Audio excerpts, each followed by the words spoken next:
తెలుగువారి పెళ్ళి ఇలవైకుంఠమే మళ్ళీ సంప్రదాయమే సౌందర్యంగా సాగుతున్న పెళ్ళి ఇది తెలుగువారి పెళ్ళి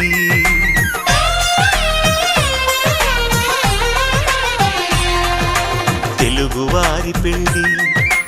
ఇలవైకుంఠమే మళ్ళీ సంప్రదాయమే సౌందర్యంగా సాగుతున్న పెళ్ళి ఇది తెలుగువారి పెళ్ళి ఒకరికి ఒకరని అనుకుంటే అదే నిశ్చితార్థం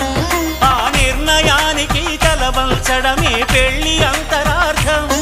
శతమానం భవతి అంటుంది శ్రావణ మాసం శ్రావణ మాసం శ్రావణ మాసం తెలుగువారి పెళ్ళి ఇలవైకుంఠమే మళ్ళీ సంప్రదాయమే సౌందర్యంగా